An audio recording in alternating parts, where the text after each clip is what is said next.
Welcome to our latest edition of CharitEpulse, our bi-weekly charity podcast. My name is Charles Mosquito, Charities Director at Quilter Cheviot Investment Management. I'm delighted to be joined by my regular musketeers, Catherine Ross-Jomji, leading charity Legal Beagle at Shakespeare Martineau, and James Saunders, charity partner at leading accountancy and audit firm Moore Kingston Smith. Together, we explore the latest pressing issues affecting the not-for-profit and voluntary sector. Don't forget, you can catch us on Spotify, Apple Podcasts, YouTube, and on our various websites. We'd love to have feedback, so please do send us comments or questions. More the merrier. Now, normally, we look at what's going on in the world of the not-for-profit sector, but today I'm going to do something very different, because what I would like to do is to pick both of your brains about what it's like to be a trustee, because one of the things that we've been seeing over the last year has been some debate about people not understanding necessarily what the role and purpose. So I have a list of questions of which I have armed you before. So hopefully you have prepared. And I'm going to start with you, Catherine, if I may, on the first question about what is the role and the purpose of being a trustee? And I'm going to give not a legal answer, I think, because there's enough guidance out there that says the legal duties of a trustee are this, that, and the other. I think the role and purpose is to do your best based on the skills, knowledge, experience, contacts, ideas, whatever comes into your head that's in the best interest of the charity. I think the biggest point I often say is that it's not about you. I think if you come into a trustee role and your ego is bigger than the reputation of the charity, that's not going to work. But I think it's about that element of humility, of listening to your fellow trustees, of being a team player, but ultimately just trying to do the right thing at the right time, but ultimately for the benefit of the charity. James? Yeah, that all sounds pretty sensible. I mean, I obviously with an accounting background, I would always focus on the safeguarding of assets type responsibility, which is only one part of this, but it's a big one. And it's increasingly becoming an even bigger one, with the focus on, as we have covered on many occasions, the threat of external fraud, cybercrime, crimes in general, trying to steal money. So obviously this is, I've got my accountant's hat on there, but that's a big element of it. Yeah, I mean, if I had three things, I'd say personally, it's helping set the strategic and the vision, isn't it, for the organization, being that sort of critical friend, and the oversight, which is where you've been talking about. So both of you have been trustees for a reasonable period of time. I think I'm sort of nearly 25, maybe 30 years.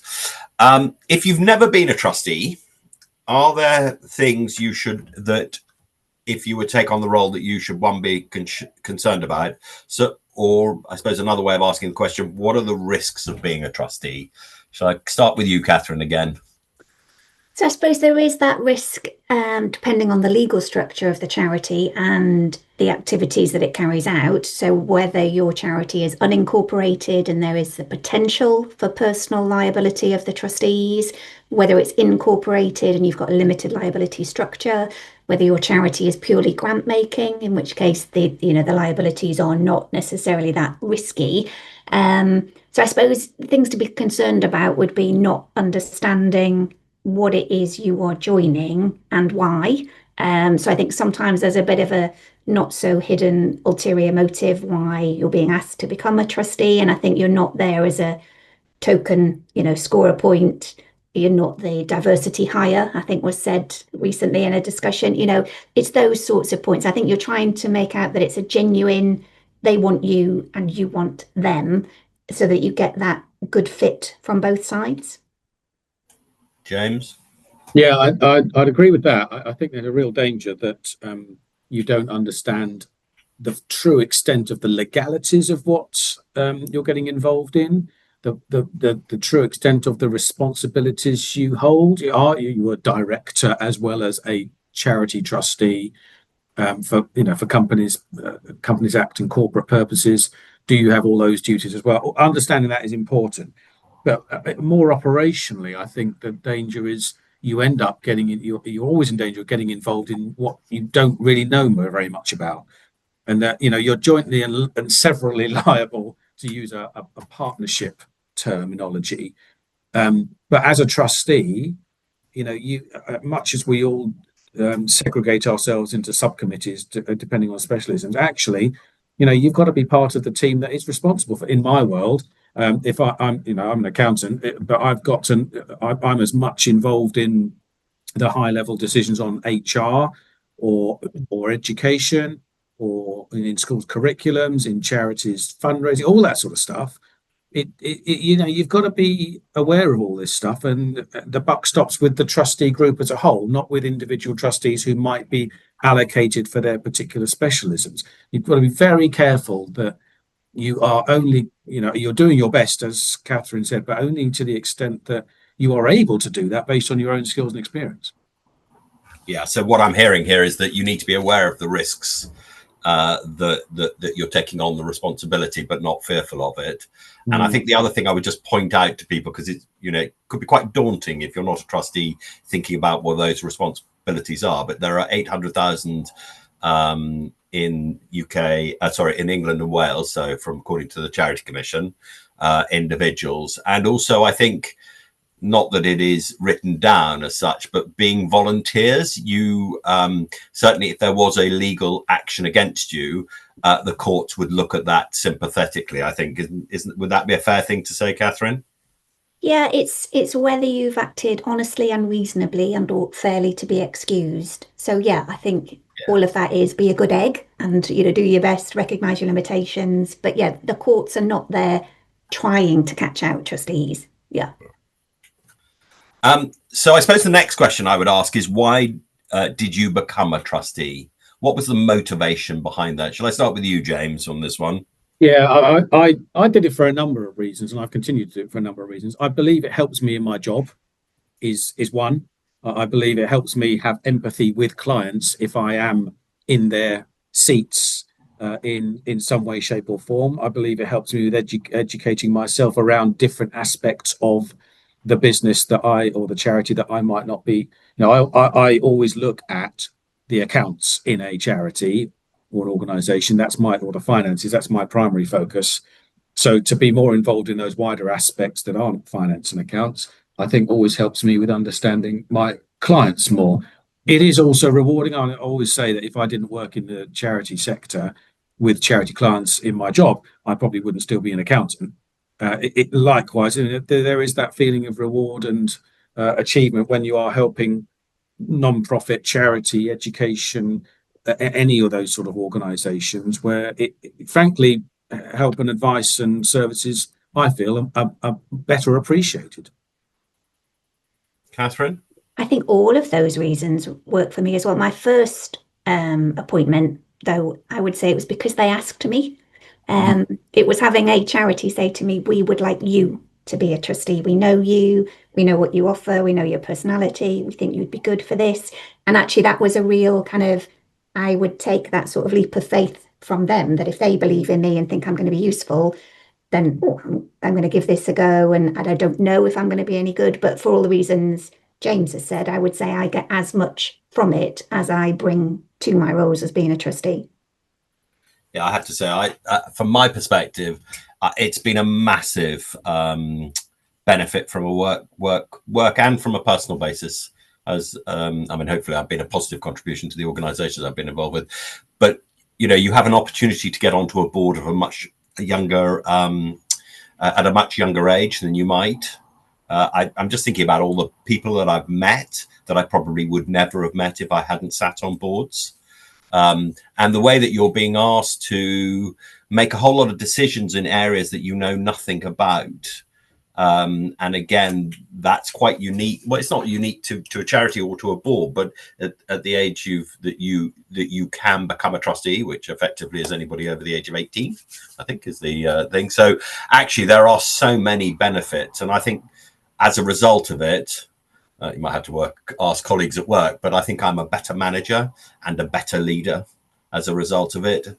And my input to my work has been, I think, has a much greater depth than it would have done if I hadn't been a trustee. So I have to say, from a career point of view, I would definitely be a strong advocate for people too. And I also think it actually sends a very strong message to any employer about your values and things going on there. Anyway, so yeah, I think that's definitely a really key. So actually, we've answered my next question, which was what did you gain personally as a trustee? So maybe we'll move on to the next one, which is, and Catherine, you did touch on this a little bit about how you've been approached to become a trustee, and whether you would ever consider making the first move, and if you did, how would you go about doing that? Yeah, I would never consider making the first move. It's whether it's a British thing or just a Catherine thing, I don't know. I just think it's cringe. I don't like it. No, I don't want to. I'd rather know that they've got a kind of Catherine-shaped hole that they think I would fit into, rather than me trying to elbow my way in. I have only ever once applied in a kind of formal, here's the application form, send your CV, blah blah blah, for a role, and I didn't get it. Yeah, and we should pause there, I think, for the audience, Charles, to go, what? That's outrageous. But yeah, it was for the school where my children were both pupils, and I had applied to be a governor and I didn't get in. And I knew the vice chair of governors, who was just incensed that they didn't know I'd applied. They didn't realise I hadn't got in because you had to be elected by the parents, not by the existing governors, blah, blah, blah, blah.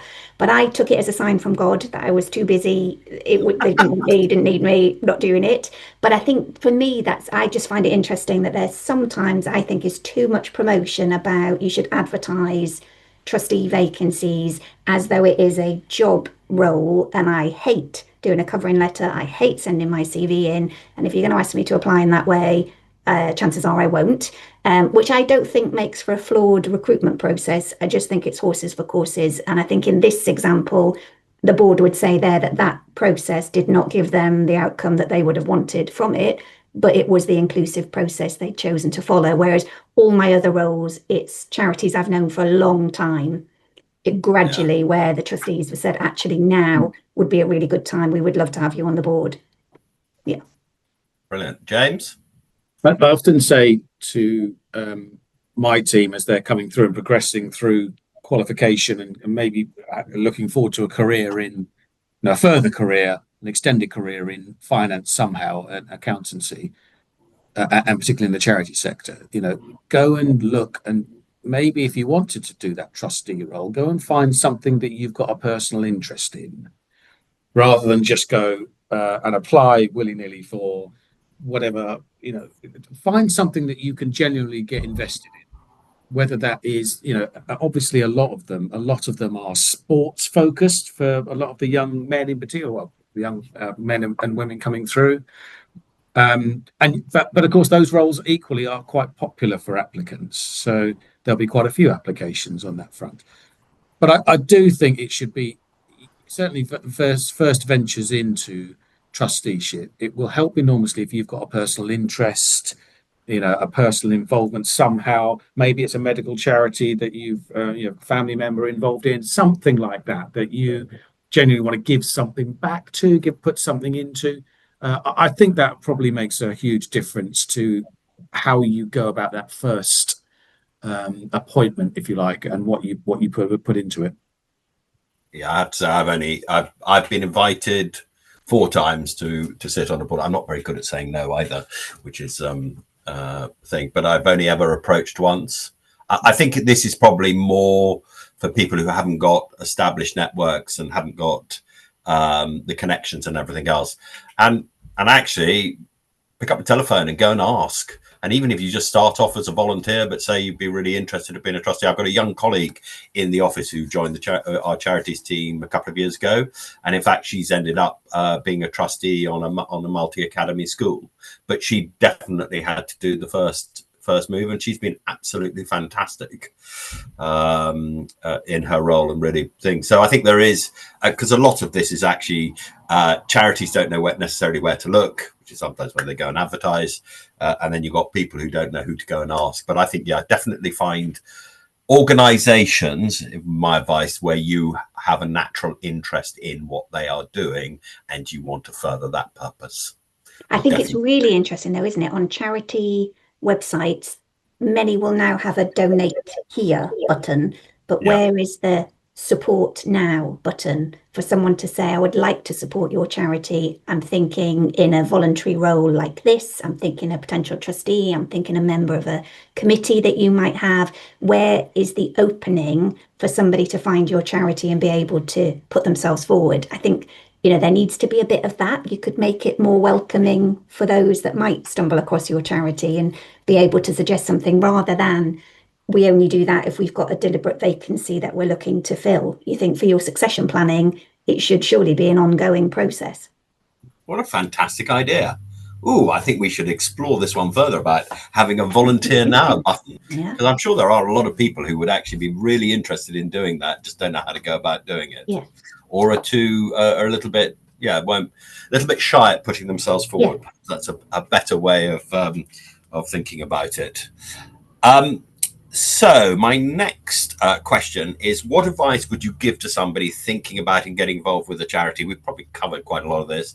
And what do you wish that you had done differently with your first trusteeship? Will I start on that one? I mean, there's the point about getting personal involvement, which I've covered earlier. I think with a little bit more focus on, finance in particular, I would say absolutely from the start, understand the risks and the finances as best you can, and the key elements of the finances. Understand the risks that the organisation is exposed to.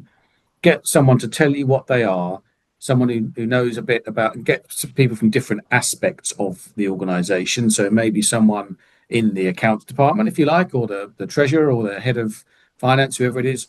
Just try and work out the key areas of the charity and ask someone about what they feel the risks are, because that really will help you understand where the dangers might lay and where perhaps areas of focus should be. And then on the accounts, understand the main, where does your money come from and what do you spend it on? And at any one point in time, what money's due out and what assets have you got, the basics of charity accounting. There's quite a lot of courses that do that sort of thing. And it is particularly nuanced for charities when it comes to financial management. So just understanding that it's not like a normal commercial organisation on the money side. There are some important differences. Catherine? I wonder a bit about, and I think charities do this much better now than when I first started as a trustee, but much more of the induction, the buddying up with an existing trustee, the being made to feel welcome, the people taking the time to explain how the charity works, what the latest issues are, those sorts of things.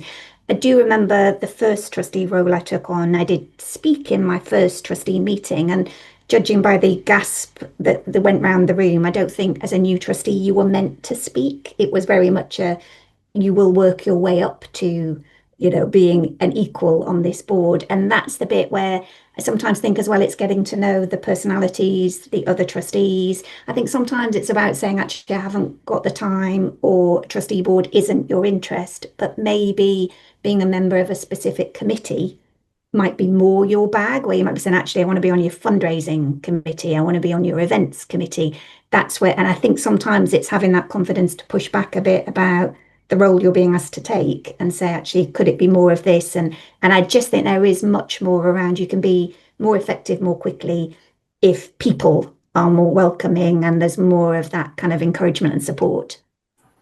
Yeah, I think I wholeheartedly agree with you. I think having the buddying or mentoring, depending on how, I think certainly a buddying system is really important. I think the other thing, my first trusteeship was the local village hall where we had no employees, and, turnover of, I think it was £10,000 a year, so relatively small.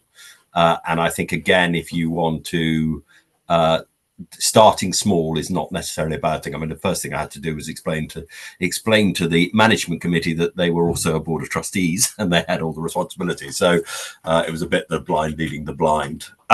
So my final question is, what makes a good trustee, James? Yeah, that's a difficult one. I think being very open-minded about matters. I think it's very in the context of you are a member of a team, as Catherine suggested earlier.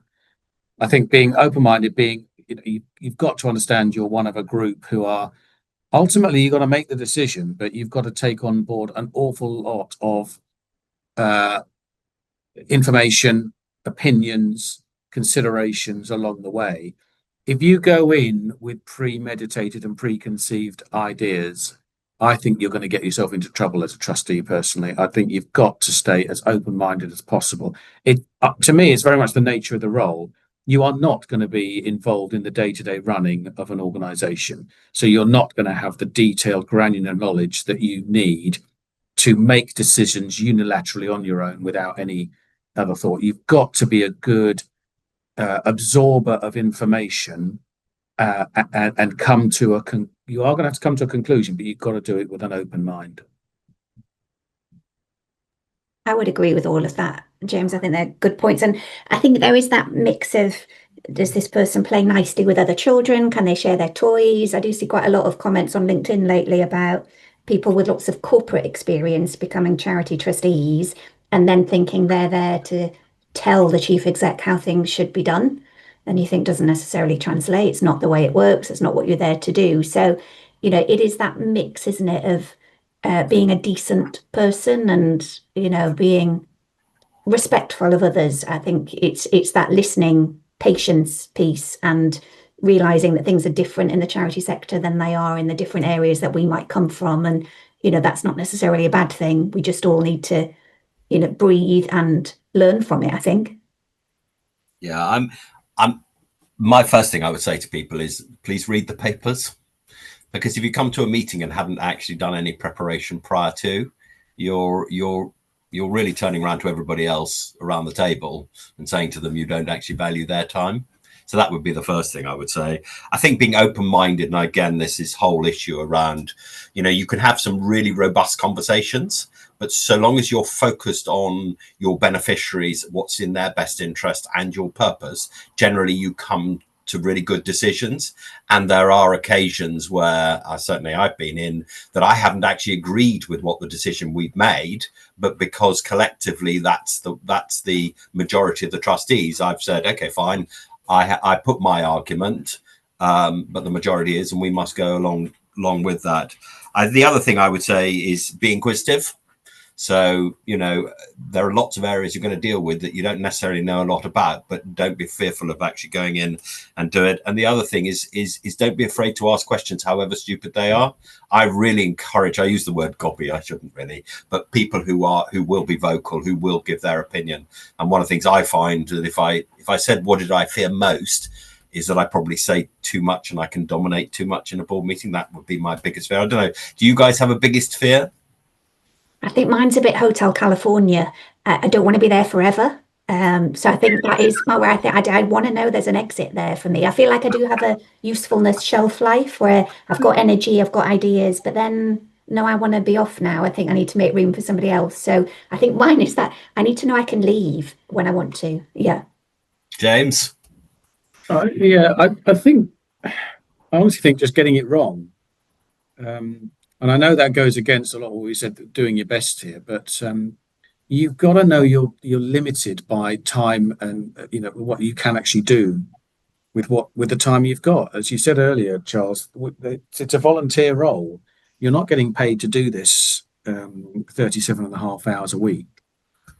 It is something that you have to pick up in your spare time, and I do always worry about something going on in a bit of the organization that I'm not particularly familiar with or not particularly involved in, which could be much more serious than anyone realizes and goes out of control. So I know that's very negative, but it does worry me with that sort of thing. You've got to be aware of the dangers. Well, and I think, I suppose the question is, what do you fear most? I mean, the situations I've been in, so as a charity, we've been in the headlights of the press on a very negative campaign about something that was very difficult for us to control. In fact, we couldn't control whatsoever, and the best thing we did was actually say nothing. And from a trustee's perspective, that was quite frightening. I was threatened with we as a board were threatened with the Terrorism Act when we were trying to put baby incubators into Syria for one charity I was involved with. And there was a complete me being incensed about we were doing something good, and this was for people who were in really to. And then you've got the law saying, well, actually, hold a second here, this could be funding terrorism, and there is some evidence towards that. And you go, well, actually, is that proportionate?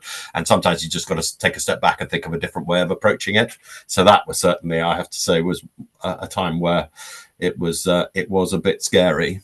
I don't know about you, Catherine. Are there sort of scary moments? Yeah, there are scary. As anyone who knows me well would know, I hate litigation. So I do not like conflict, arguments, litigation. So whenever I'm a trustee of a charity that is facing a litigious situation, I do not enjoy being a trustee at that point. I just think that I didn't get involved with this charity to have a dispute and to be in the thick of it. But that's where I think you can take comfort from the other faces around the board table when you realise it's not just you on your own. But I think there is a limit for things I would accept in my day job that come as part and parcel of that role, and things that I would opt out of if that becomes too uncomfortable in a voluntary role. Ultimately, you can more easily step down from that. And the other one from me was having to sign a report and accounts about being a going concern and not totally convinced that financially we were a going concern. Although I probably shouldn't say that in front of you, James. He's letting it go. It's fine. He's letting it go. That's brilliant. Anyway, well, thank you, James and Catherine. And thank you, everybody, for listening.